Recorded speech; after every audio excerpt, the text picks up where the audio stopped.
আমরা বাঙালিরা কিন্তু খেলা পাগল জাতির, আর সেই খেলাটা যদি বাংলাদেশের হয় তার জয় কিংবা পরাজয় বরাবরই আবেগে ছুঁয়ে যায় বাঙালিদের মাঝে। বাংলাদেশ ফুটবল দলের তেমনই একটা পরিবর্তন আসছে, তেমন একটা উৎসবের আমেজ কিন্তু চলে এসেছে। বাংলাদেশ ফুটবল দল মুখোমুখি হবে সিঙ্গাপুরের, সেই ম্যাচকে সামনে রেখে কিন্তু উত্তেজনার পারটা দিন দিন বাড়ছে। এই ফুটবল দলেরই দুজন প্রিয় তারকাকে নিয়ে আজকে ডিবিসির ঈদের আড্ডা, কথা বলব দুজন প্রিয় ফুটবলারের সাথে।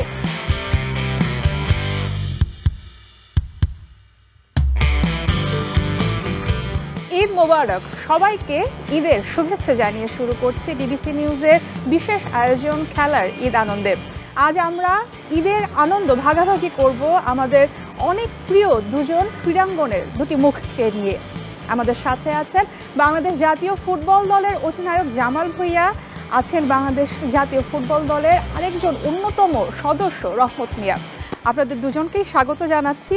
ঈদ মোবারক। ঈদ মোবারক। কেমন আছেন? ঈদ কেমন কাটছে?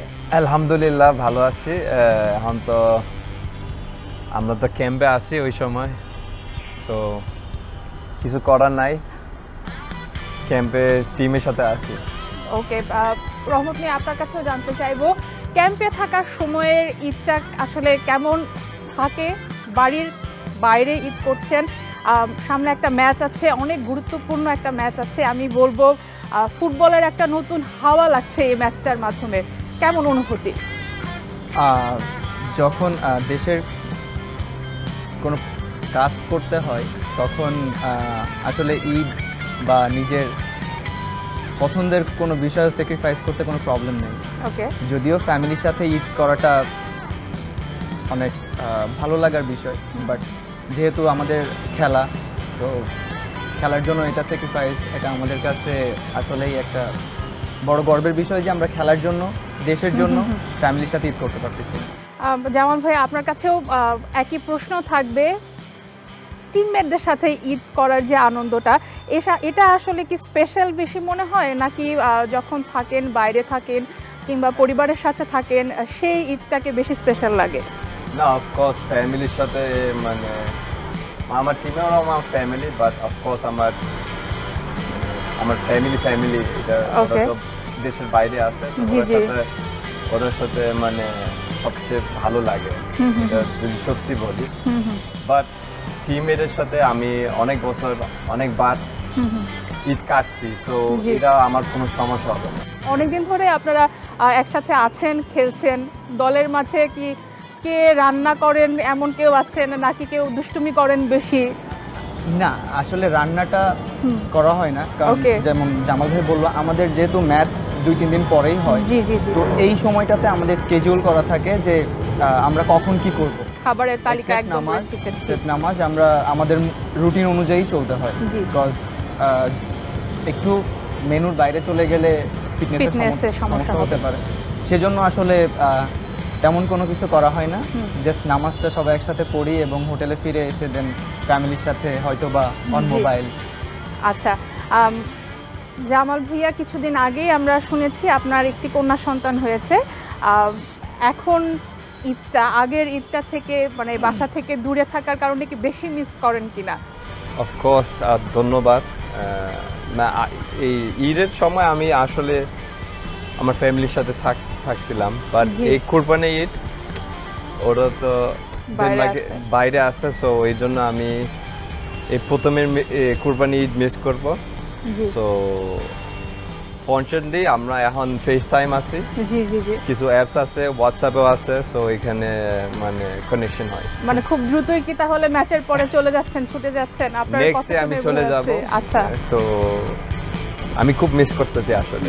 আচ্ছা আচ্ছা, আপনি ফ্রেন্ডদের কথা বলছিলেন রহমত মিয়া, যে ফ্রেন্ড সার্কেলের সাথে অনেক দুষ্টুমির কথা রিভিল হয়ে যাবে, ছোটবেলাটা কি খুব বেশি দুষ্টুমির মাঝে কেটেছে? হ্যাঁ, ডেফিনেটলি। আমি আসলে গ্রামে বড় হয়েছি, তো আসলে শহর কেন্দ্রিক হলে বিষয়টা হচ্ছে বাসা, তো যদি আমি কোথাও ঘুরতে যাই সেরকম, বাট গ্রামের বিষয়টা আসলে ডিফারেন্ট। সেখানে আমার সকাল থেকে শুরু করে রাত 12টা অবধি আমি বাইরে। আচ্ছা, আর আমার বাসার সামনে নদী আছে, জি, এখন পার্কের মতো হয়ে গেছে, সো ফুল ডে ঘোরাঘুরি, বন্ধুদের সাথে মাস্তি, ঠিক নেই, কোনো রেস্ট্রিকশনস নেই। মানে কোরবানির ঈদ উপলক্ষে কি বিশেষ কোনো দুষ্টামি হতো ছোটবেলায়? না, বিশেষ করে যখন আমরা কোরবানি করি, কোরবানি করার সময় হচ্ছে পশুকে ধরে লাইক গরু দেই, ছাগল, মহিষ, যে কোনো জিনিসই হোক না কেন, কোরবানি করার সময় যে গরুটাকে ধরবে সবাই, এই সময়টাতে আসলে বেশি মজাটা হতো। কারণ অনেক সময় কেউ ধরে আছে, কেউ পা ধরে আছে, কেউ লেজ ধরে আছে, গরু উঠে দিয়ে চলে গেছে। এই বিষয়গুলো কোরবানির ঈদে মিস করা হয় আসলে।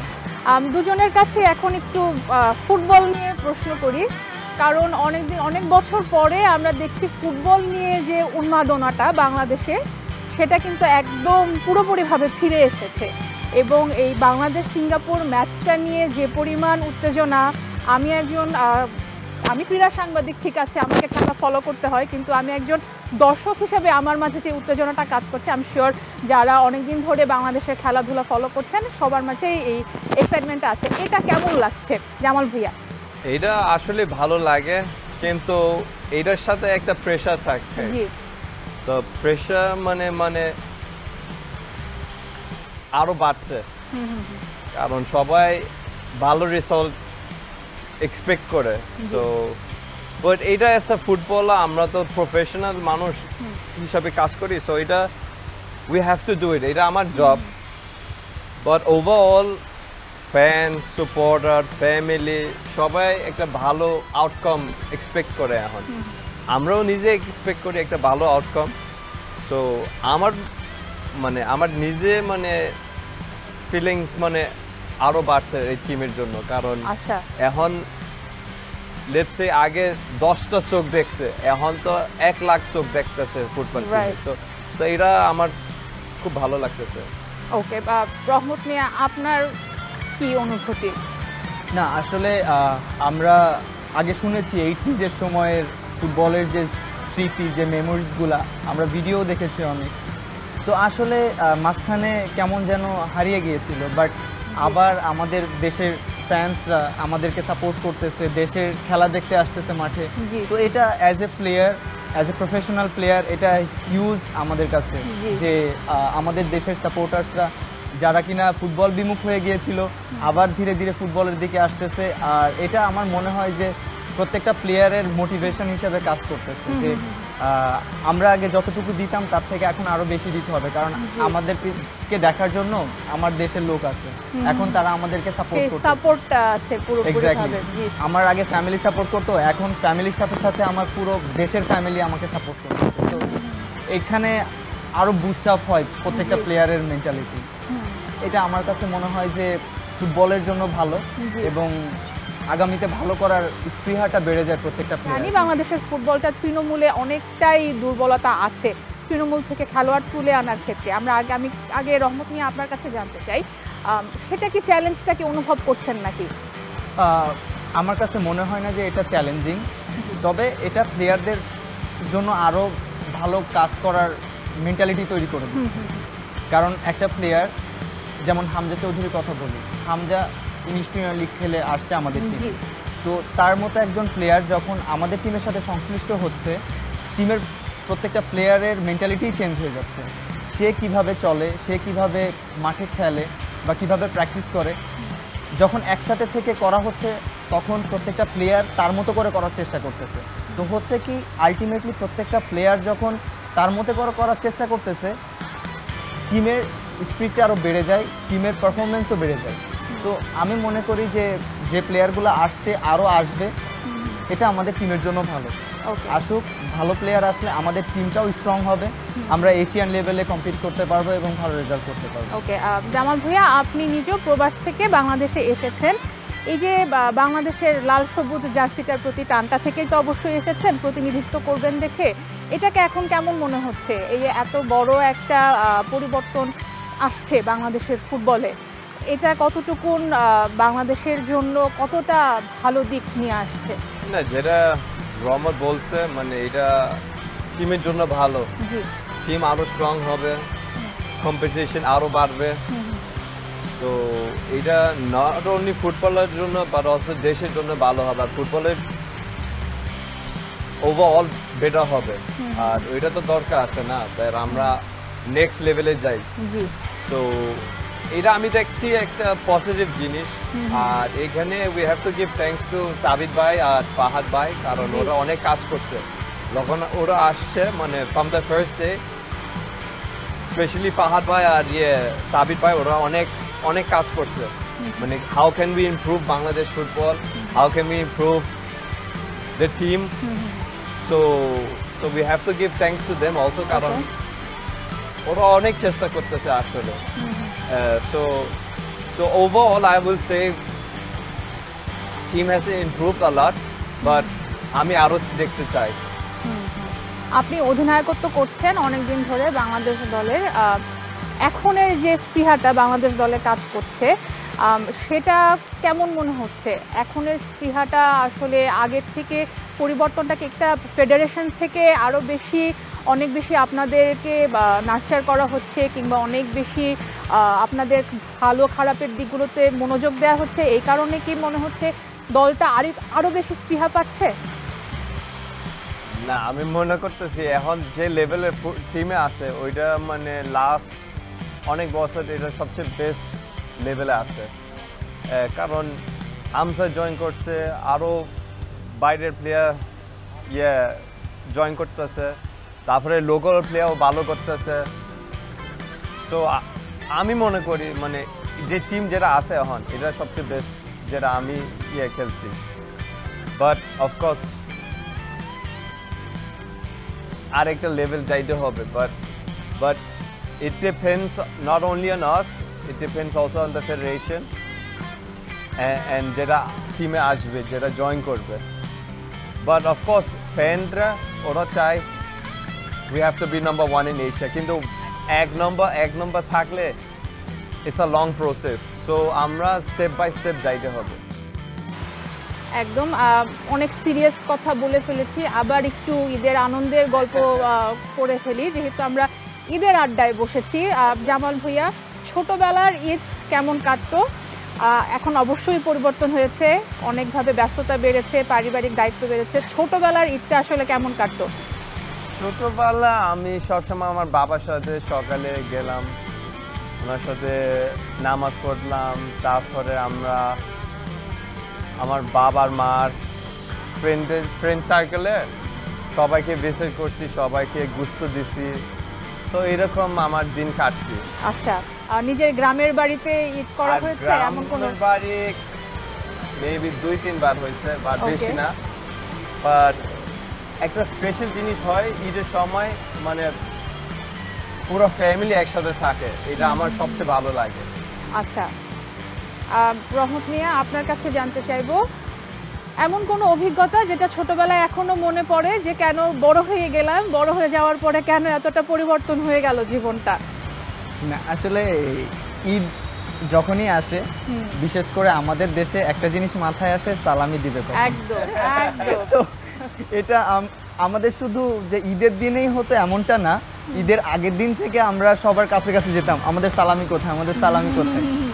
তো এখন ঈদের সালামিটা তো ছিলই, সাথে করে আমরা সারা বছর কলম গোছাতাম।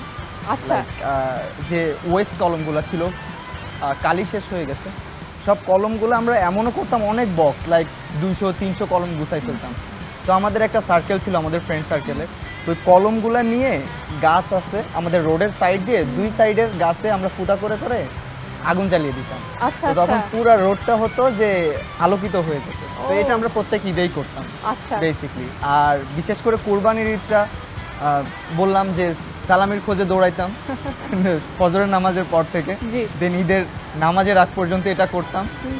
ঈদের নামাজ শেষ করে এসে তো লেগে যেতাম কুরবানি করার জন্য, কেউ লেজ ধরতেছে, কেউ পা ধরতেছে, কে কোনটা ধরবে এটা নিয়ে। আর যেহেতু ছোট ছিলাম, বড়রা মাংস কেটে দিত, আমরা নিয়ে নিয়ে রাখতাম, মাংস কেটে দিত, আমরা নিয়ে নিয়ে রাখতাম। সো কুরবানির ঈদটাতে আসলে বেসিকলি এই জবাই করা, কুরবানি করা, তারপর মাংস বিতরণ করা, কাজই থাকতো যে মাংস নিয়ে যাও এই বাড়ি ওই বাড়ি, দিনের কাজটাই থাকতো এটা। মাংস কাটা থেকে শুরু করে, কুরবানি থেকে শুরু করে মাংস বিতরণ করা পর্যন্ত হোল প্রসেসটাতেই দৌড়াদৌড়ির উপর থাকতে হবে।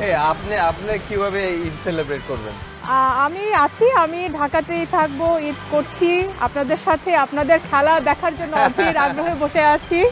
এই তো দেখা যাবে আপনি তো miss ব্যস্ততার করবেন মাঝে না, family একদমই সাথে। আমার ফ্যামিলি লাকিলি আমাকে ক্যাম্পে যেতে হয় না, আমার ফ্যামিলি এখানেই আছে। তো ঈদে পরিবারের সাথেই আছি, আমার কাজের পরিবারের সাথেও সময় দিচ্ছি, এই তো এইভাবেই কেটে যাচ্ছে। আরও বেশি আড্ডা দিব আমরা জামাল ভুঁইয়া এবং রহমত মিয়া দর্শকদের কাছ থেকে। একটা ছোট বিরতি নিচ্ছি, আরও অনেক আড্ডা দেওয়ার বাকি আছে খেলার ঈদ আনন্দের। সাথেই থাকুন প্রিয় দর্শক, ফিরছি কিছুক্ষণ পরই। বাংলাদেশে এই মুহূর্তে কোন খেলা নিয়ে সব থেকে বেশি উন্মাদনা কাজ করছে, ক্রিকেট নাকি ফুটবল? নিঃসন্দেহে আমি জানি ক্রিকেট প্রেমী আর ফুটবল প্রেমীদের মাঝে বড় একটা দ্বন্দ্ব কিন্তু হয়ে যাবে। তবে ফুটবলের দিকে কিন্তু পাল্লাটা এখন অনেক বেশি, কেননা ফুটবলের একটা নতুন জোয়ার এসেছে বাংলাদেশের মাটিতে। এই ফুটবলেরই দুজন প্রিয় মানুষকে নিয়ে আমরা আমাদের খেলার ঈদের আড্ডাটা দিচ্ছি। আমার সাথে আছেন বাংলাদেশ জাতীয় দলের অধিনায়ক জামাল ভুঁইয়া, আছেন আরেকজন সদস্য বাংলাদেশ জাতীয় দলের ফুটবলের রহমত মিয়া। আপনাদেরকে আবারও স্বাগত জানাচ্ছি আমাদের ঈদ আড্ডায়, ঈদ আনন্দে। আমরা অনেক ঈদের মজার মজার গল্প করছিলাম বিরতিতে যাবার আগে, কিভাবে ছোটবেলার ঈদটা কাটতো, এখন কি পরিবর্তনটা হয়েছে। আর একটু যদি গল্প শুনতে চাই, অনেকভাবে তো অনেক দেশে আপনারা ফুটবল ম্যাচ খেলতে বিভিন্ন জায়গায় যাওয়া হয়, বিভিন্ন সময়ে বিভিন্ন দেশে অনেক রকমের অবস্থার সম্মুখীন হতে হয়। এমন কোনো অভিজ্ঞতা আছে কি জামাল ভাইয়া, আগে যদি আপনার কাছে জানতে চাই। আমরা একবার 2019-এ আমরা ইন্দোনেশিয়া ছিলাম। ওই সময় যেই দিন খেলা ছিল ওই দিন কুরবানি ঈদ ছিল। তো ওই দিন আমার ম্যানেজার, ওই সময় টিম ম্যানেজার আমার টিমেকে বলছে, তোমরা যদি জিততে পারো আজকে তাহলে আমি একটা গড়ে দিব।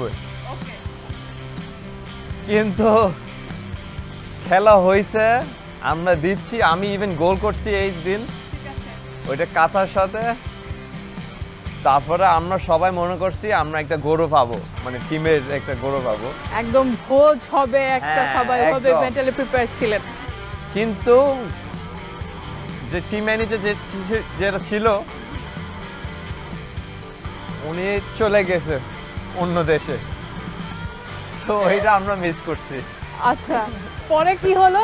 গরুর জায়গায় কিভাবে তাহলে তারপরে আপনাদের এই আকুতিটা পরে মিটালো?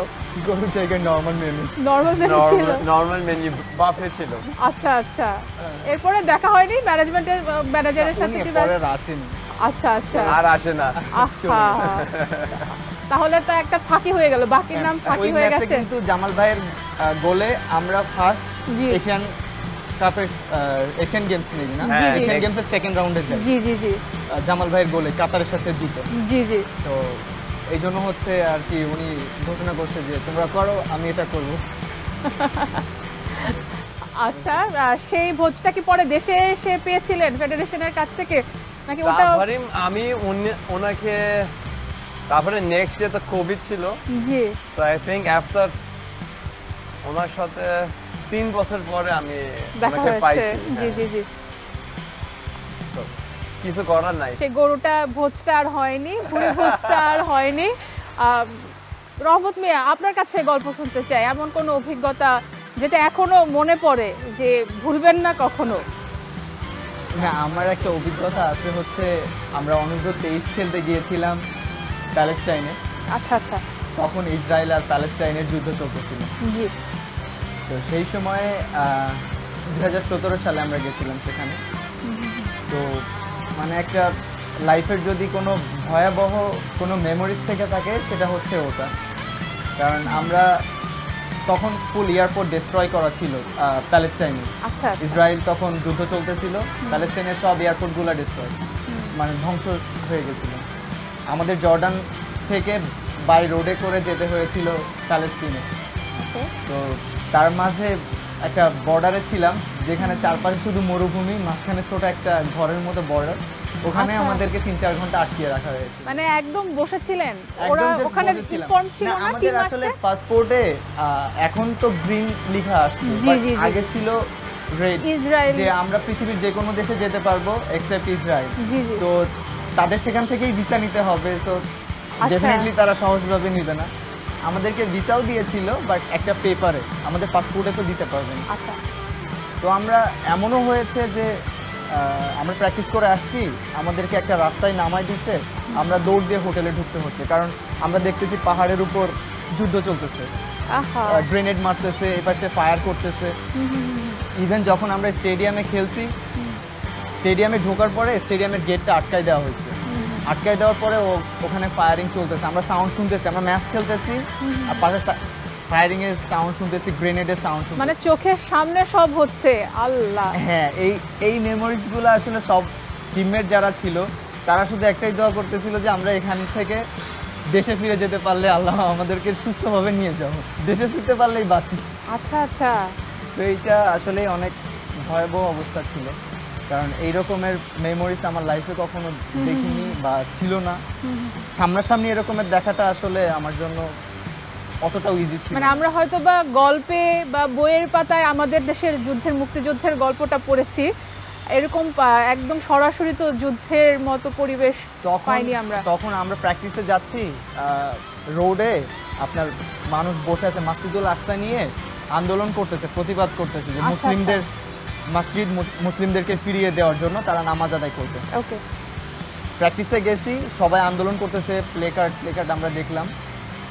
দেন যখন রিটার্ন করতেছি প্র্যাকটিস থেকে, দেখি স্প্রে করতেছে পানি দিয়ে, ব্লাড ক্লিন করতেছে, দ্যাট মিনস সেখানে এসে জাস্ট ব্রাশ ফায়ার করছে, মানুষ সব মেরে ফেলছে। আল্লাহ, তো সামনের উপর এগুলো দেখা আসলে নেওয়া যায় না বিষয়গুলো। তারপর ওই ম্যাচের ফলাফল কি ছিল?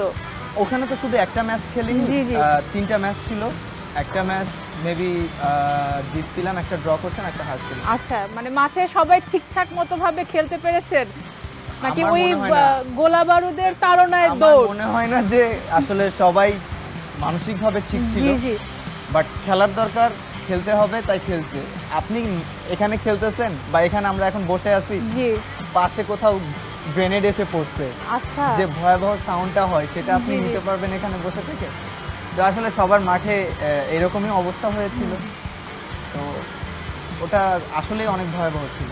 আচ্ছা, তারপর ফিরলেন যখন, পরিবারের কি অনুভূতি? কারণ দেখা যায় যে আমাদের বাবা মারা এরকম তখন তো অনূর্ধ্ব 23-এ খেলছেন, জি, এরপরে পরিবারের কাছে ফিরলেন, তারপরে পরিবার থেকে কেমন অনুভূতি ছিল?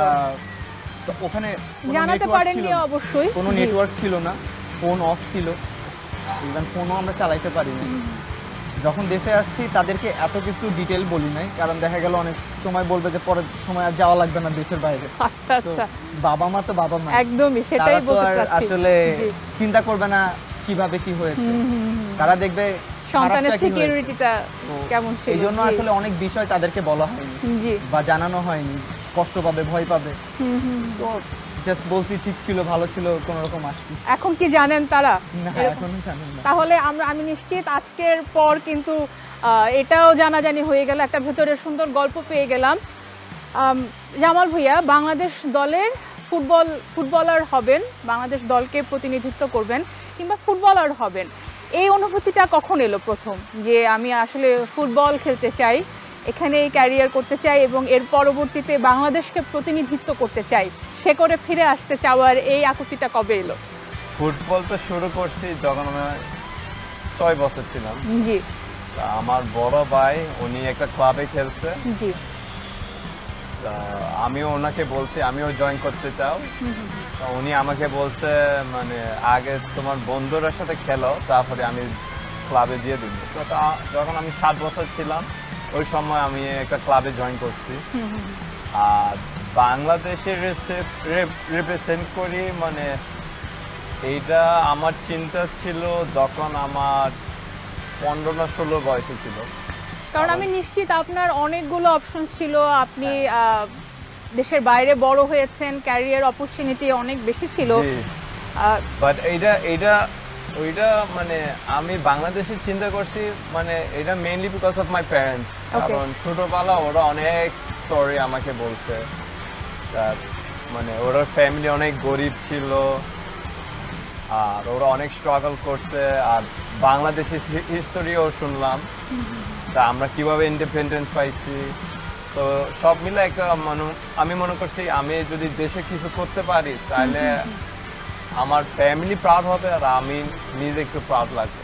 আরেকটা বিরতি নেওয়ার সময় হয়ে গিয়েছে প্রিয় দর্শক, সাথেই থাকুন। সবাইকে আরও একবার স্বাগত জানাচ্ছি খেলার ঈদ আনন্দে। আপনাদের সাথে আছি আমি সারা মাহবুব, আমার সাথে আছেন আমাদের সবার প্রিয় জামাল ভুঁইয়া এবং রহমত মিয়া।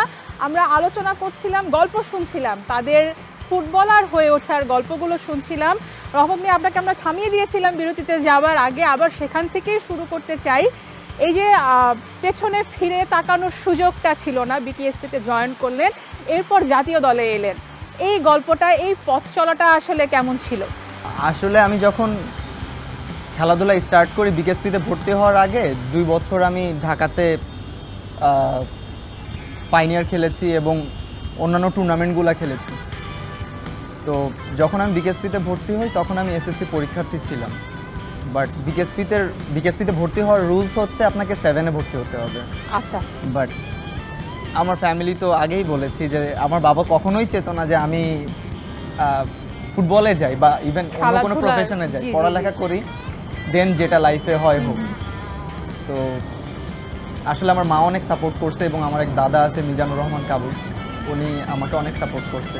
কারণ আমি এসএসসি পরীক্ষার্থী থাকা অবস্থাতে আমি এসে বিকেএসপিতে ভর্তি হই 7-এ। তখন আসলে আমার সাথে ফ্যামিলিতে একটু ক্লাশ হয়েছে, ইভেন অনেক সময় আমার সাথে কথাও বলেনি, আমাকে বাসা থেকে বের করে দেওয়া হয়েছে। তো এইসব বিষয়গুলো যখন ছিল তখন চাইলেও আমি পিছনে ফিরে তাকাইতে পারিনি যে আমাকে খেলতেই হবে। প্রফেশনালি চলে আসছি আসলে এরকম। যখন প্যাশন হয়ে গেছে খেলাটা, প্রফেশনাল যখন প্যাশন হয়ে যায় তখন আসলে খারাপ লাগার বিষয়টা চলে যায়। তো এখন প্রফেশন ছিল, বিষয়টা আসলে প্যাশনে চলে গেছে। আচ্ছা, এখন আমার খেলতে হবে, না খেললে এখন ভালো লাগবে না। আচ্ছা আচ্ছা। তো আসলে তখন থেকে বিকেএসপি থেকেই আসলে শুরু। দেন আমি এজ লেভেল থেকেই স্টার্ট করি। 2013 সালে আমি 16 খেলি, তারপর থেকে একটার পর একটা খেলেছি এবং লাস্ট ন্যাশনাল টিমে। ফুটবল ছাড়া অন্য কোনো খেলার দিকে ভালোবাসা জমেছিল কি মাঝের পথ চলায়? আমি ক্রিকেট খেলতাম, যেহেতু সাকিব ভাই আমাদের তখন থেকেই সুপারস্টার সাকিব ভাই, সবাই ফলো করতো। আর আমার গ্রামেরও অনেকেই ছিল যে ফুটবল খেলাটাকে ওই রকমের দেখতো না, বাট ক্রিকেট খেললে অ্যাপ্রিসিয়েট করতো। আচ্ছা। ইভেন আমার ফ্যামিলিতে আমার যারা আঙ্কেলসরা ছিলেন, আমার ফ্যামিলি মেম্বার যারা ছিলেন, তারা কখনোই অ্যাপ্রিসিয়েট করতো না ফুটবল খেলাটাকে, আর বলতো এখানে কোনো লাইফ নেই। তারপরেও আসলে ভালো লাগার জায়গা থেকে স্টার্ট করছি, তো ক্রিকেটটাকে ছেড়ে ফুটবলই খেলছি। আসলে ফুটবলটাই এখন বিকেএসপিতে যাওয়ার পর থেকে আসলে প্রফেশনালি এটা চলে আসছে, জীবনের সাথে জড়িয়ে গেছে আসলে। একদম একদম। এবং জামাল ভুঁইয়া ভাই কিন্তু খুঁজছেন, আমি বুঝতে পারছি ওনাকে দেখে, কোন মেনুটা আসলে এটার জন্য অপেক্ষা করেন, এই খাবারটা খাবো কোরবানি ঈদে, এমন কোনো আইটেম আছে কিনা? অফকোর্স গরু মাংস খাইতে হবে না? হ্যাঁ, গরুর মাংসর কি আইটেম পছন্দ করেন? কলজা। ওকে, ওইটা স্পেশালিটি, মানে মার হাতের রান্না, এমন মা হাতের রান্না, ওইটা আমি খুব পছন্দ করি। আচ্ছা, স্পেশালি কলজা আর এটার সাথে সাদা ভাত। ওকে। আমি এত পোলাও পছন্দ না, একদম একদম। তোমার রান্না?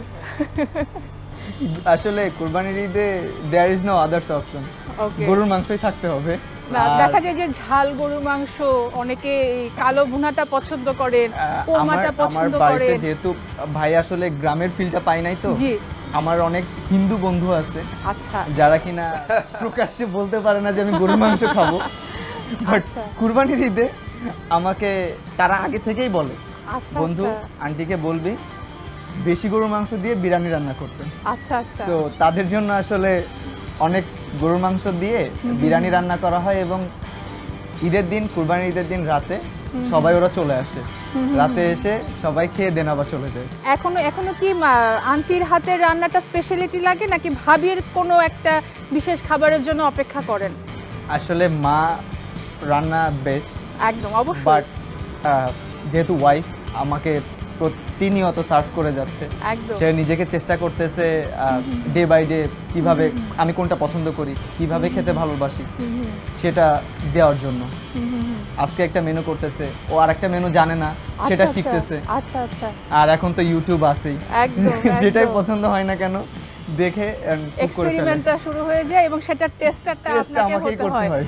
আর জামাল ভাই আপনার ভাবি তো বিদেশিনী আমাদের, তো উনি কি বাংলাদেশের এই কালচারটার সাথে কতটুকুন নিজেকে ভালোবাসায় জড়াতে পেরেছেন? না, উনি তো আমার চেয়ে মানে বাংলা বললে আমার চেয়ে 1000 টাইমস বেটার। ও আচ্ছা আচ্ছা, বাহ। আর উনি তো বাংলা রান্না করতে পারে, সো ওকে, সো উনি জানি আমি বেশি ঝাল খাইতে পারি না। ওকে। আর ভাবি কি ঝাল পছন্দ করেন, স্পাইস? না, এত না, অল্প।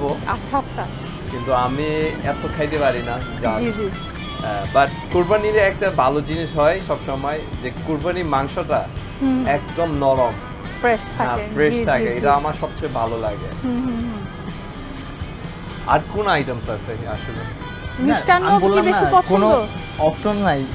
গরুর মাংস ভুনা, কলিজা ভুনা, বিরিয়ানি, না, এগুলো তো দেয়, জাস্ট but- উইথ গরুর রমন মাংস। ভাইকে দেখে মানে পুরোপুরি ভাবে মানে মনে হচ্ছে আইটেমগুলো চোখের সামনে আছে, টেবিলের সামনে উনি একটা একটা করে বলছেন যা যা হ্যাঁ, আছে।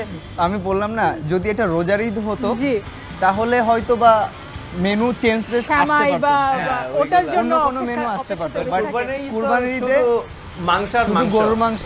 একদম। জাস্ট আমি বললাম কয়েকটা মানে অপশনস আপনারা কি বললাম। কাটাকাটিটা বেশি পছন্দ নাকি যে রান্নায় অপেক্ষা করবো রান্না হয়ে খাবো তারপরে ওটার জন্য না, আসলে আমরা করি কি কোরবানির ঈদে কোরবানির মাংস দিয়ে খাওয়াটা সুন্নাহ। জি, তো আমরা নামাজের পরে, ফজরের নামাজের পরে ঈদের নামাজ পড়ে এসে কোরবানি করি এবং ওইখান থেকে এক পিস মাংস নিয়ে রান্না করতে দেই, দেন কাটাকাটির একদম। মাঝখানে আমরা ওটা খেয়ে নিই। কাটাকাটির মাঝে একদম, এটা কিন্তু আমার বাড়িতেও সেম দেখা যায় যে কাটাকাটি হচ্ছে এর মাঝে মাংস চলে এসেছে। না, it's a sunnah, that's why আমরা সবাই আমাদের ফ্যামিলিতে আমার ফ্যামিলি সেম। আমি সবসময় মানে একদিন আগে না সকালে আমার মা সবার জন্য গুস্ত কাটে।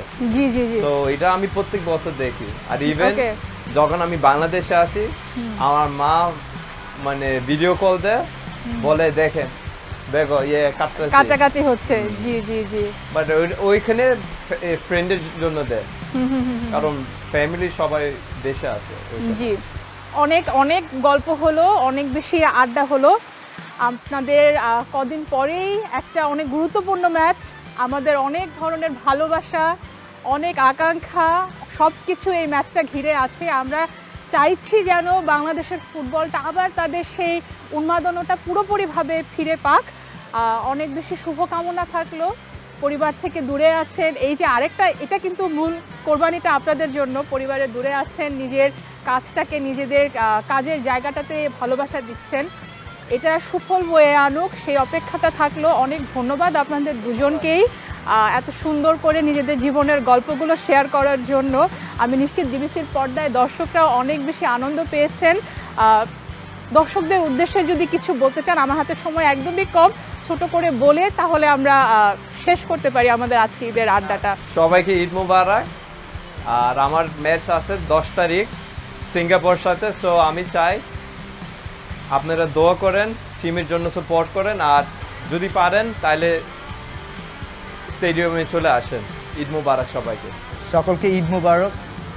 যেহেতু এটা কুরবানির ঈদ, আমাদের হিংসা বিদ্বেষকে কোরবানি দিয়ে আমরা একে অপরের প্রতি ভালোবাসা ছড়িয়ে দিই এবং সকলকে ঈদ মোবারক, সবাই ভালো থাকুন। আর একটা হচ্ছে, যেহেতু আমাদের ম্যাচ 10 তারিখে, যেভাবে আপনারা সবাই আমাদেরকে সাপোর্ট করতেছেন সেভাবে সাপোর্ট করতে থাকুন এবং আমাদেরকে 10 তারিখে এসে সাপোর্ট করুন, যাতে আপনাদেরকে একটা জয় উপহার দিতে পারি। প্রিয় দর্শক, যেমনটা শুনছিলেন, আমাদের ক্রীড়াঙ্গনের যারা বাংলাদেশকে প্রতিনিধিত্ব করছেন তারা কিন্তু নিজেদের পরিবার স্বজনকে ছেড়ে রেখে কিন্তু অনেক ধরনের কোরবানির মহিমাটা, যেটা আমাদের ত্যাগের মহিমা, অনেক ধরনের ত্যাগ স্বীকার করেই কিন্তু বাংলাদেশকে প্রতিনিধিত্ব করছেন। খেলাধুলার সাথে থাকুন, বাংলাদেশকে সাপোর্ট দিন আপনাদের, এবং সবাই নিরাপদে থাকুন। সবাইকে ঈদের আরও শুভেচ্ছা জানাচ্ছি। ঈদ মোবারক।